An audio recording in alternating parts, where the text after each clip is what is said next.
Hello YouTube and welcome to another episode of Xisuma's World. So as you can see, I've taken down the melon farm machine, and this is because some of you informed me in the comments that in the next update of Minecraft there will be no such need for a machine like that, as melons will be able to grow on dirt. So I double checked that and it's true, so I've taken it down and we're going to go back to melon patches. Now the second thing I need to talk about is the pigman grinder that we made in the Nether last episode. A lot of you left some great comments, loads of feedback and ideas were being thrown around, so we're going to take a trip there and I'm going to talk about that for a bit before we come back and continue work on the treehouse. So a lot of you were telling me about large scale pigman farming ideas, and that's something I need to point out with this is just that it was supposed to be small, cheap and simple. Something where you could pick up some loot quickly compared to making a large scale farm which takes a ton of work. But this, you know, it's not too bad, but then someone pointed out to me that if you have a loot sword you'd get a lot more gold nuggets, and that's a really great point. If you're going to make something like this, what's the point when you could just dig a hole, put a roof around the top of it and, you know, fight the pigmen like that. So when I was making this I didn't actually think, but I could take a bow with me, stand up here, attack one of the pigmen and then they'd all come over, so you could sort of sit on here for a while and use it. And you could do the same thing if you made yourself a little shelter. You could shoot them at distance and then use a looting sword to get more golden nuggets. So yeah. The other thing I was talking about this here, I don't know why I didn't think of this, but I could have just placed the lever in the middle. And that would have been, you know, quite sensible, but not a pressure plate, because when I were to jump on I might activate it accidentally, and we want to wait until the pigmen are directly underneath it and then I'd activate it. Yeah, so another thing about the pressure plates loads of you were pointing out to me was that wooden pressure plates and stone pressure plates work quite differently. And this is something I noticed in when I made my Enderman farm, is that I thought, oh, hang on a minute, why are the drops not activating the pressure plates? And I thought, oh, it must be ender pearls. But there you go, it's not. Stone pressure plates will not activate when items are on them, but wooden will. So yeah, I hope that helps. Okay, so if you are thinking of setting up something simple like this yourself, another couple of tips that people left me in the comments. You could put ladders around the outside, which could make it easier for you to jump on in case you fall at the edge and fall in, like I did in the last episode many times, not just the once. And the other tip was to use cactus in the Nether, which makes a lot of sense really, because the pigmen will track you and probably walk straight into it. And yeah, one last point about this as well is a lot of people said, oh, you don't get XP if you crush them.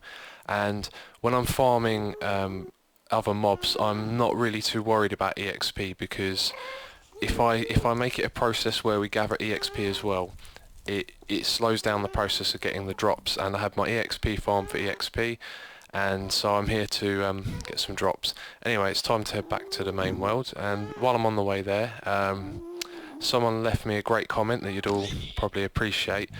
Ghasts, right, when they fire at you, you don't need to aim at the, I don't know what we call it, say the ball of fire that they, what's happening? Oh god, okay. So as I was saying, the ball of fire, that thing that's coming towards us, you don't need to aim at it to hit it, you need to aim where you want to send it back to. So aim at the ghast, because I imagine that's what you're trying to do, kill the ghast. And another thing, apparently its hitbox is, oh, I'm in trouble here. Christ. Okay, let's take care of this. Oh my lord. Where did they all come from? Okay, this is going really bad. Christ. Well. Oh my lord. Why are they just... So... I think I'm lucky to be alive there. Let's just snack on this rotten flesh. Oh no, wait, I've got some melons. That's what I was saying, yeah. I think your name was Luke, something Luke. And cheers for your comment. He said that the ghast hitbox is at the tentacles that hang out just below the ghast. That's down the bottom there. And I tested that myself, and that appears to be true. So that's a great tip for when fighting ghasts. So anyway, yeah, let's get back to the normal world. So if you remember back in the first episode of this series, I talked about making a glass floor down here, which would be the roof of the underground area, which was going to be used for the nether and transport as well. Um, yeah, what I've been thinking is that a tree at the bottom doesn't go like a perfect cylinder into the ground like we have here. So what I want to be doing is making some sort of trunks that come off the sides a bit and make it look more natural at the base as well. Now you can't really see it too well through this water, and if I'm going to build that I'm going to need to make the water more see-through. And so what I'm going to be doing is looking at changing the texture pack so I can see through the water more clear, and then start work on these trunks and building the glass roof around them. So I'm going to have to do a little bit of work on that, and hopefully when I come back we'll have some nice see-through water. Right, so changing the opacity of the water isn't as simple as I thought it would be.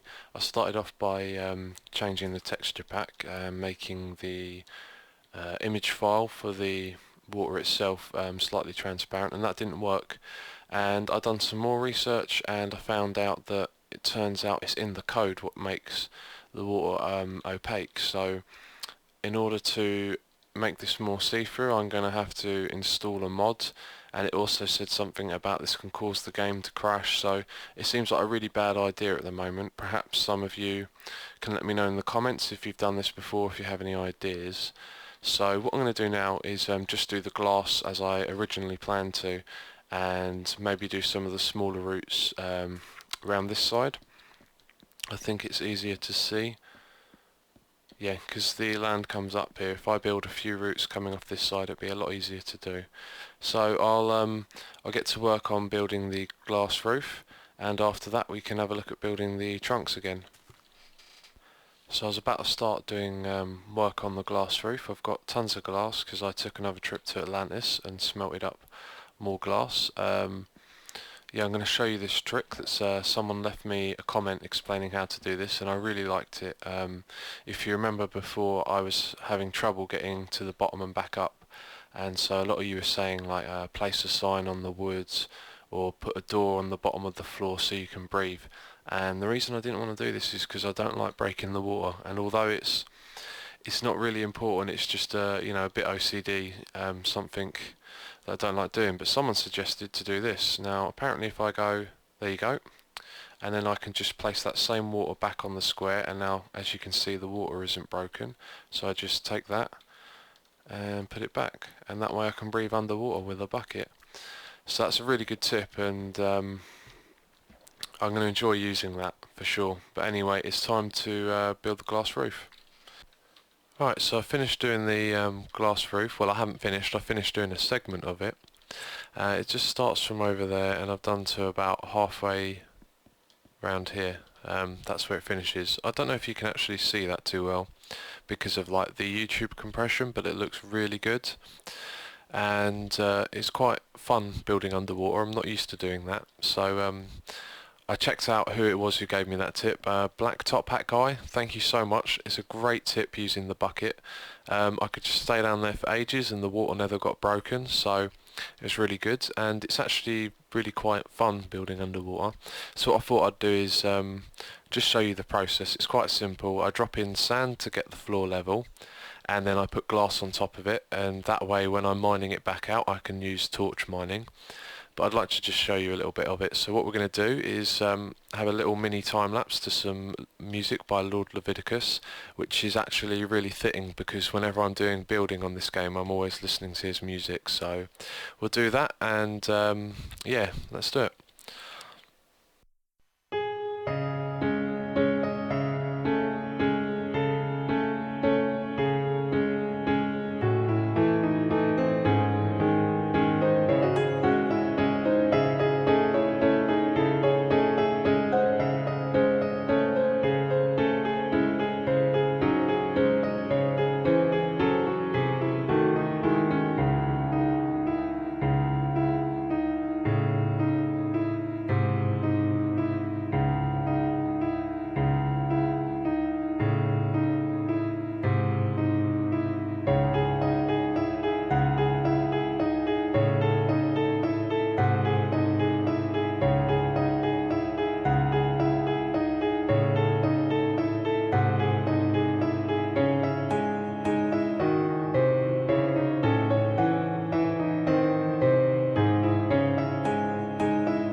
Right, so now with some of the glass done, I think we've done about half of it in total, I'm going to start digging away all of this and getting underneath the glass so I can see what it looks like from there.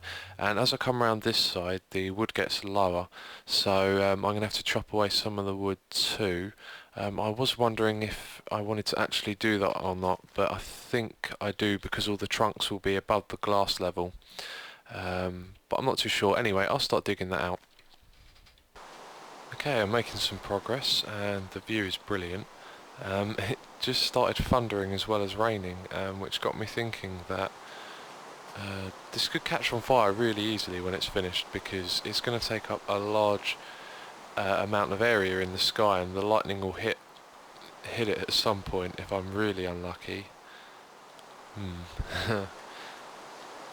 Who knows, hopefully if that happens one day I'll be near it when the fire starts, but it has got me worried. But I'm still going to obviously still going to be doing this, but yeah, I'll continue digging and get back to you in a minute.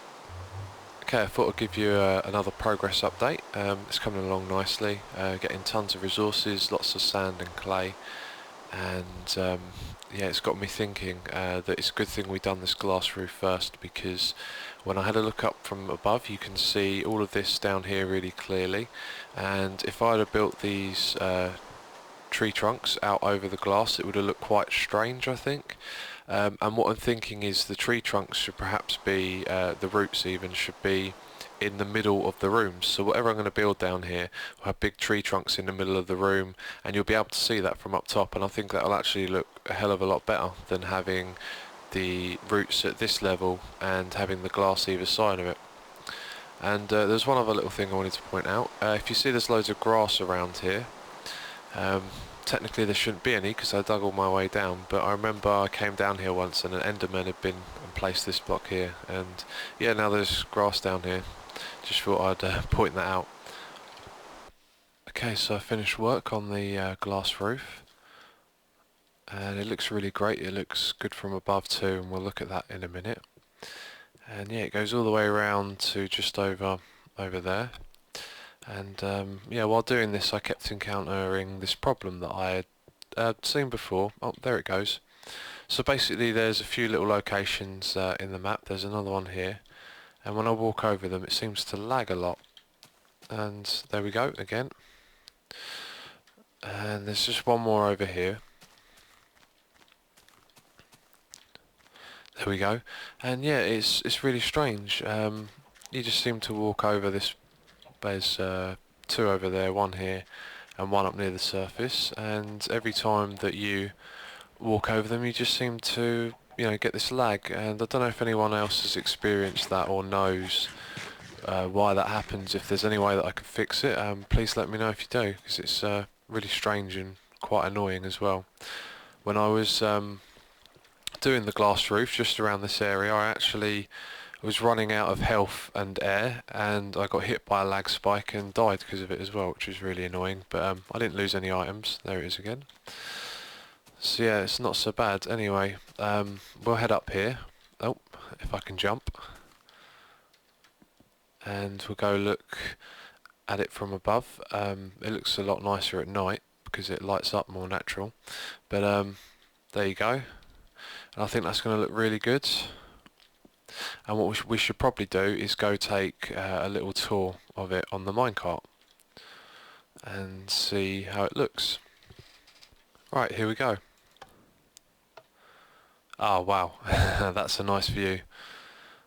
And it gets a little distorted here. I built it like this, but the edge of the minecart gets in the way. It's a bit disappointing, but we can, as it gets bigger, that'll be useful. So yeah, that looks really good. Didn't take damage from the fall.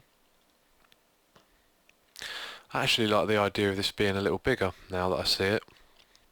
Be nice if I'd have built it higher up. I could have spread out further. Oh well. Thinking about it, I could actually place another load of glass on top of that if I really wanted to do that at some point. Why did I stop? Oh, getting in the way. So yeah, anyway, let's just take that with me. Right, so there's something else I just wanted to talk about, which was the entrances to each of the rooms that I'm going to build down here for different things. One of them being the nether portal, and I was going to have some sort of station down here as well. I was thinking of the woods coming all the way down and then having big wooden arches as the entrances to each of the rooms, which I think would look really nice. But obviously we've got a long way to go before we start doing that. We've got to hollow out a lot more of this area, and also we need to build the treehouse upwards. And I've been thinking of building Cube Hamster's multi-level elevator, piston elevator. So a lot of this building rooms and stuff, it's going to take me quite some time to figure out where I'm going to build everything, because I need to fill up all of this with stuff as well, and it's a long process basically. So in between the bits of this episode and when I've got spare time, I'm always in the LP world trying to get that pickaxe I've been after. So I've been doing a lot of hunting for diamonds, and I've done 5 picks, and look, none of them have fortune, which is really starting to irritate me now. But I've got the potions set up. I've got some splash potions brewed, so it takes a lot of time off of doing the XP farm and getting the enchantment level up high. But yeah, it's still, we've got 1 silk touch, and how many have we made now? 8, and I think I've gone through 2 already. So 10 pickaxes without fortune. So a lot of you have been giving me tips saying do it at this level, do it at that level, and I've tried all of them, to be honest, and I still haven't got it, but I'm still going to stick at it and hopefully we'll get one soon. So I've got some information regarding the Nether portal, which might be relevant to you, but it's definitely relevant to this LP. So I thought I'd share it with you. Basically what happened was I was on the Geomine servers and we wanted to delete our Nether and get a new one, because we didn't have any fortresses and it had been explored a lot. You had to go a really long distance to get to a Nether fortress, so we decided to delete it, and we had a lot of trouble. When we made the new portals, they would all link to the same portal in the Nether, and we thought it was a bug or something, and it wasn't until we done our research that we found out that when you build a Nether portal, if you build another one within 1024 blocks, it will link to the same portal in the Nether, which is really quite interesting. And if you build it over 1024 blocks, it will make a new portal within the Nether. And this is quite good news for me, because this was temporary. This was only supposed to be here for a short while, and it was a little disappointing because I thought that would mean when I built a new one, I would probably build it over here, by the way. I think this side is where I build my Nether portal entrance. And when I build that, I thought I'd get a new portal in the Nether as well, and that's not the case. It means I get to keep the one that's in the Nether fortress, which is great, because a lot of you told me that's very lucky, and it's also where I want to build my base in the Nether. So I get to keep it, which is great. It means I can start work on my Nether base already. So yeah, hopefully that's useful to you. Maybe you've had the same problem we had on the server, and yeah, that's why you can only have 1 portal in the Nether linked to as many portals as you like on the outside, but within 1024 blocks of the first one that you build. So with the huge treehouse that we have to build, I've been chopping down tons of wood, but I'm probably going to need more than that. And while I was up at the tree farm and chopping it all down, a little chicken had gone into the water, and it gave me a bit of an idea. It's not one I'm going to implement in my world, but for those of you that have your own tree farms, you might like this. I wonder if the little chicken is still there. No, he's gone. He managed to get out. But basically he jumped down into the water here, and I wonder how he did get out, because he shouldn't have been able to technically. Which is why I thought this was a good idea, so maybe it's not. But I don't know if the chicken died or whatever happened to it. Anyway, the idea was simply that technically they shouldn't be able to escape, because when they're in water they can't fly upwards. And yeah, the chicken was laying eggs, and when I was going down and picking up saplings, there were eggs there as well, so you could double this up basically and use it as a chicken farm. Obviously this would only be for laying eggs, though you couldn't really interrogate a cooking machine as well. So if any of you are looking to get a few more eggs, all you got to do is hatch them in the water. If they do stay in there, then you can get some eggs every time you come in here and get saplings as well.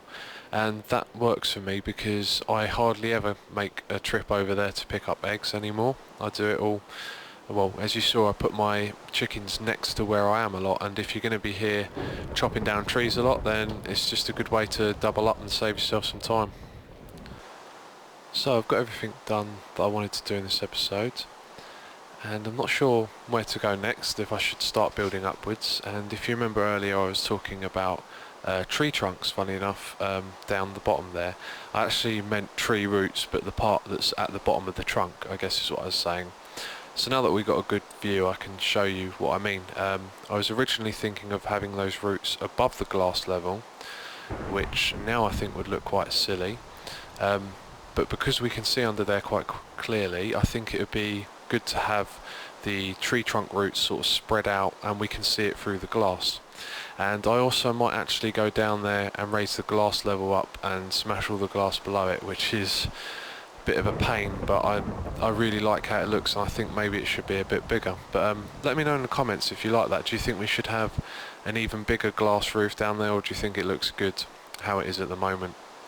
So yeah, next episode I'm not sure what we'll be doing next, but I'll figure it out by the time it comes round. So thanks for watching, and I'll catch you next time.